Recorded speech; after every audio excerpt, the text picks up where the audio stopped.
Tahukah kamu pohon unik ini? Pohon ini bernama Drahayana Sinnabari. Tanaman ini merupakan tanaman asli yang terdapat di Socotra, yaitu pulau terpencil yang merupakan bagian wilayah dari negeri Yaman. Pohon ini dikenal dengan nama pohon darah naga atau pohon naga Socotra. Coba kalian perhatikan bentuk pohon ini. Bentuknya seperti payung, unik bukan? Nama darah naga dari pohon ini diambil dari getah pohon ini yang berwarna merah. Warna merah darah naga ini berguna untuk pengobatan. Selain itu, warna merah darah naga pohon ini juga sering digunakan sebagai pewarna alami. Sangat menakjubkan sekali.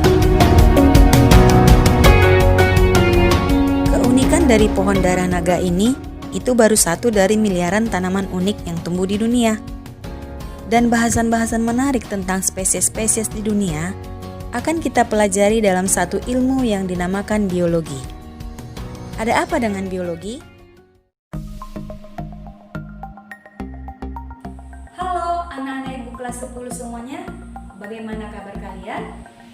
Untuk biologi bab 1, kita akan belajar tentang ruang lingkup biologi. Saya sebagai guru kalian akan mengajak kalian untuk belajar tentang makhluk hidup dan seluk-beluknya. Nah, untuk lebih memahami materi tersebut, mari kita amati video berikut ini. Biologi berasal dari dua kata yaitu bios dan logos. Bios artinya hidup dan logos artinya ilmu. Jadi biologi adalah ilmu yang mempelajari tentang makhluk hidup. Objek dalam biologi adalah makhluk hidup. Makhluk hidup dibagi menjadi 6 kingdom. Yang pertama adalah kingdom Eubacteria, yang kedua Archaebacteria, ketiga Protista, keempat Fungi, kelima Plantae, dan keenam Animalia. Makhluk hidup memiliki karakteristik tersendiri dibanding objek sains lainnya. Karakteristik dasar makhluk hidup yaitu makhluk hidup disusun oleh sel. Ada yang uniseluler yaitu bersel tunggal, ada juga yang multiseluler atau bersel banyak. Jadi apakah itu sel? Sel adalah unit struktural dan unit fungsional terkecil dari makhluk hidup.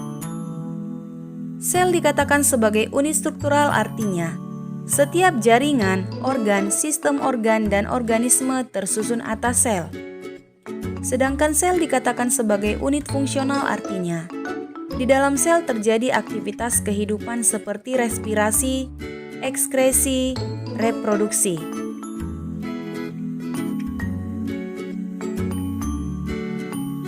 Makhluk hidup juga mengalami pertumbuhan dan perkembangan. Bertumbuh dan berkembang merupakan dua hal yang berbeda, tetapi keduanya saling berhubungan. Bertumbuh artinya pertambahan ukuran sel maupun jumlah sel, sedangkan berkembang adalah proses menuju kedewasaan. Dari gambar ini terlihat adanya perubahan tinggi tanaman. Perubahan ini disebut namanya pertumbuhan. Perubahan tinggi tanaman ini dapat diukur dan dapat dinyatakan dengan angka-angka sehingga pertumbuhan bersifat kuantitatif. Sedangkan perkembangan adalah proses perubahan menuju kedewasaan.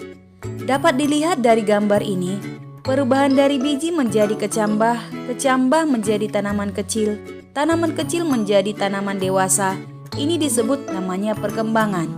Perkembangan hanya bisa diamati tetapi tidak bisa diukur, sehingga perkembangan bersifat kualitatif. Makhluk hidup juga melakukan proses metabolisme. Metabolisme yaitu proses penyusunan dan penguraian senyawa kimia di dalam tubuh makhluk hidup. Sebagai contoh, tumbuhan melakukan proses fotosintesis. Fotosintesis menghasilkan senyawa kimia berupa karbohidrat, dan senyawa sampingannya adalah oksigen. Ini akan dipakai oleh makhluk hidup lain untuk melakukan proses respirasi, melalui proses metabolisme juga yang akan menghasilkan energi. Makhluk hidup dapat merespon rangsangan yang datang kepada tubuhnya, disebut namanya iritabilitas. Contohnya adalah gerakan menutup daun putri malu ketika ada rangsangan sentuhan. Makhluk hidup dapat bereproduksi atau berkembang biak. Berkembang biak bertujuan untuk melestarikan jenis makhluk hidup sehingga tidak ada spesies yang punah. Makhluk hidup dapat beradaptasi. Beradaptasi artinya makhluk hidup dapat menyesuaikan diri terhadap lingkungannya.